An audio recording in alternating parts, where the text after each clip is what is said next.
MPSC परीक्षेमध्ये मराठी व्याकरण हा अत्यंत निर्णायक विषय आहे. राज्यसेवा मुख्य परीक्षा मेन्स असो किंवा PSISTIA कंबाईन परीक्षा, या विषयावर तुमची पकड असणे पोस्ट मिळवण्यासाठी खूप गरजेचे आहे.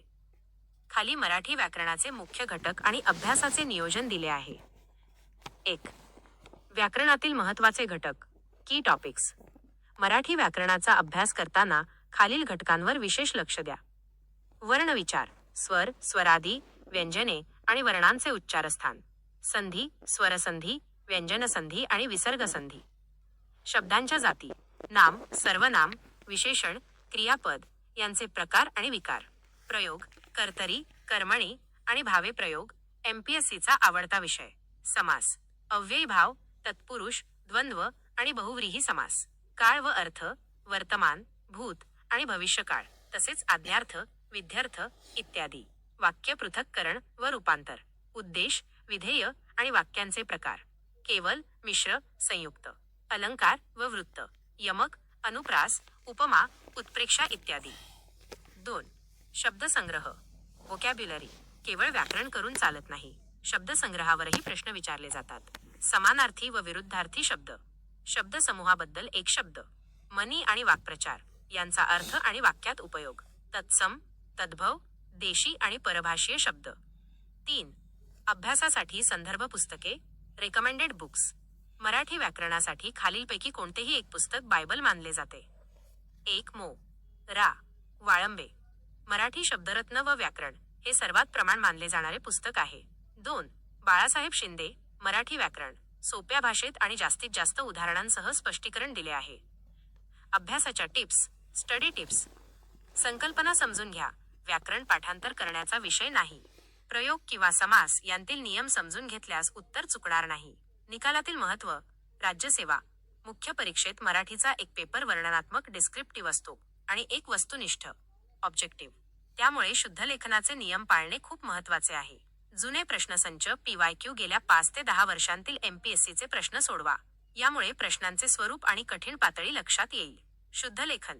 ऱ्हस्व आणि दीर्घ, वेलांटी उकार यांकडे दुर्लक्ष करू नका, कारण यामुळे गुण कापले जाऊ शकतात. तुम्ही सध्या कोणत्या परीक्षा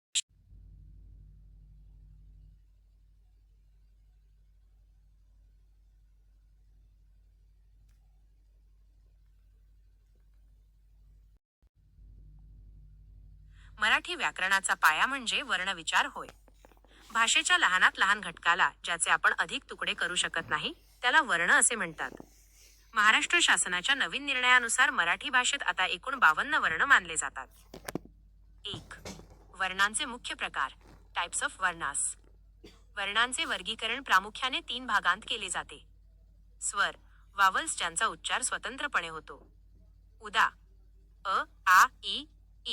स्वरादी, स्वराडी ज्यांच्या उच्चाराच्या सुरुवातीला स्वर येतो. अह. व्यंजने, कॉन्सोनंट्स ज्यांचा उच्चार पूर्ण करण्यासाठी स्वराचे सहाय्य घ्यावे लागते. क्या अधिक अ बरोबर क. 2. स्वरांचे प्रकार. Types of vowels. मराठीत आता एकूण 14 स्वर आहेत. यामध्ये ए आणि अ या इंग्रजी स्वरांचा समावेश झाला आहे. प्रकार. स्वर. स्पष्टीकरण. ऱ्हस्व स्वर. अ, ई, उ, री, ल उच्चारायला कमी वेळ लागतो. दीर्घ स्वर. आ, ई, उ उच्चारायला जास्त वेळ लागतो. संयुक्त स्वर. ए, ऐ, ओ, औ 2 स्वर मिळून तयार होतात. उदा. अजोड इज इक्वल्स ए. इंग्रजी स्वर. उ, ऑ आधुनिक मराठीत समाविष्ट झालेले. 3. व्यंजने, कॉन्सोनंट्स. मराठीत एकूण 34 व्यंजने आणि 2 विशेष संयुक्त व्यंजने क्ष, ज्ञ आहेत. स्पर्श व्यंजने क वर्ग, च वर्ग, ट वर्ग, त वर्ग, प वर्ग. अर्धस्वर. य, र, ल, व.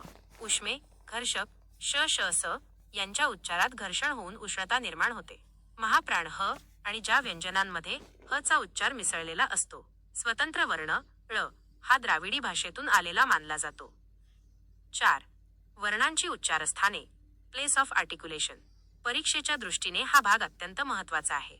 तोंडातून वर्ण बाहेर येताना ते जिथे स्पर्श करतात त्यानुसार त्यांचे नाव ठरते. 1. कंठ्य, गळ्यातील कंठातून निघणारे. अ, आ, क, ख, ग, घ, ह. 2. तालव्य. जिभेचा टाळूला स्पर्श होतो. इ, च, छ, ज, झ, य, श. 3. मूर्धन्य. जिभेचा शेण टाळूच्या कडक भागाला स्पर्श करतो. रू, ट, ठ, ड, ढ, ण, र, श, ळ. 4. दंत्य. जिभेचा दातांना स्पर्श होतो. त, थ, द, ध, न, ल, स.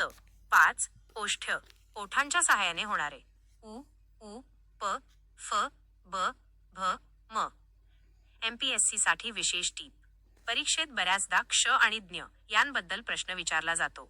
लक्षात ठेवा, हे मूळ वर्ण नसून विशेष संयुक्त व्यंजने आहेत. क्ष बरोबर के अधिक श अधिक अ. ज्ञ बरोबर द अधिक न अधिक य अधिक अ.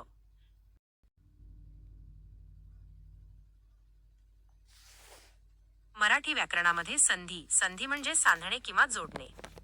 जेव्हा दोन शब्द एकमेकांपाशी येतात तेव्हा पहिल्या शब्दातील शेवटचा वर्ण आणि दुसऱ्या शब्दातील पहिला वर्ण एकमेकांत मिसळतात आणि त्या दोघांबद्दल एकच वर्ण तयार होतो. यालाच संधी असे म्हणतात. मराठीत संधीचे मुख्य 3 प्रकार पडतात. 1. स्वरसंधी, ववल संधी. जेव्हा एकमेकांपाशी येणारे दोन्ही वर्ण स्वर असतात तेव्हा त्याला स्वरसंधी म्हणतात. सजातीय स्वरसंधी 2 समान स्वर एकत्र येऊन त्यांचा दीर्घ स्वर होतो. उदा. देव जोड आले इक्वल्स देवालय. अ जोड आ इक्वल्स आ. उदा. कवी जोड ईश्वर इक्वल्स कवीश्वर. ई जोड ई इक्वल्स ई. गुणादेश अ आ पुढे ई आल्यास ए, उ आल्यास ओ आणि रू आल्यास अर होतो. उदा. गण जोड ईश इक्वल्स गणेश. अ जोड ई इक्वल्स ए. उदा. महाजोड उत्सव इक्वल्स महोत्सव. आ जोड उ इक्वल्स ओ. वृद्ध्यादेश अ आ पुढे ए ऐ आल्यास ऐ आणि ओ औ आल्यास औ होतो. उदा. सदा जोड एव इक्वल्स सदैव. आ जोड ए इक्वल्स ए. 2. व्यंजन संधी, कॉन्सोनंट संधी. जवळ येणाऱ्या 2 वर्णांपैकी पहिला वर्ण व्यंजन आणि दुसरा वर्ण व्यंजन किंवा स्वर असेल तर त्याला व्यंजन संधी म्हणतात. प्रथम व्यंजन संधी. पहिल्या 5 वर्गातील अनुनासिकाशिवाय कोणत्याही व्यंजनापुढे कठोर व्यंजन आल्यास त्या पहिल्या व्यंजनाच्या जागी त्याच वर्गातील पहिले कठोर व्यंजन येते. उदा. विपद अधिक काल बरोबर विपत्काल. द अधिक क बरोबर तय अधिक क. तृतीय व्यंजन संधी. कठोर व्यंजनापुढे स्वर किंवा मृदू व्यंजन आल्यास त्याच्या जागी त्याच वर्गातील तिसरे मृदू व्यंजन येते. उदा. वाक अधिक ईश बरोबर वागीश. क अधिक ई बरोबर ग अधिक ई. उदा. सत अधिक आचार बरोबर सदाचार. त अधिक आ बरोबर द अधिक आ. अनुनासिक संधी पहिल्या 5 वर्गातील कोणत्याही व्यंजनापुढे अनुनासिक आल्यास त्या व्यंजनाबद्दल त्याच वर्गातील अनुनासिक येते. उदा. जगत अधिक नाथ बरोबर जगन्नाथ. त अधिक न बरोबर न अधिक न. 3. विसर्ग संधी, विसर्ग संधी. एकत्र येणाऱ्या वर्णांतील पहिला वर्ण विसर्ग आणि दुसरा वर्ण व्यंजन किंवा स्वर असेल तर त्याला विसर्ग संधी म्हणतात. विसर्ग उकार संधी. विसर्गाच्या मागे अ आणि पुढे मृदू व्यंजन आल्यास विसर्गाचा उ होऊन मागील अ मध्ये मिसळतो व ओ तयार होतो. उदा. मनः अधिक रथ बरोबर मनोरथ. विसर्ग रसंधी. विसर्गाच्या मागे अ किंवा आ खेरीज कोणताही स्वर असून पुढे मृदू वर्ण आल्यास विसर्गाचा र होतो. उदा. निह अधिक अंतर बरोबर निरंतर. उदा. दुह अधिक गती बरोबर दुर्गती. 4. विशेष मराठी संधी, मराठी स्पेशल संधी. मराठीचे काही स्वतःचे नियम आहेत जे संस्कृतपेक्षा वेगळे आहेत. पूर्वरूप संधी. 2 स्वर एकत्र येताना पहिला स्वर कायम राहतो आणि दुसरा लोप पावतो. उदा.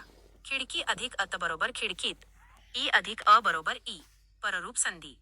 2 स्वर एकत्र येताना पहिला लोप पावतो आणि दुसरा स्वर कायम राहतो. उदा. करून अधिक ई बरोबर करुनी. उ अधिक ई बरोबर ई. उदा. घाम अधिक ओळे बरोबर घामोळे. अ अधिक ओ बरोबर ओ. इमेज शोइंग पूर्वारूप vs परारूप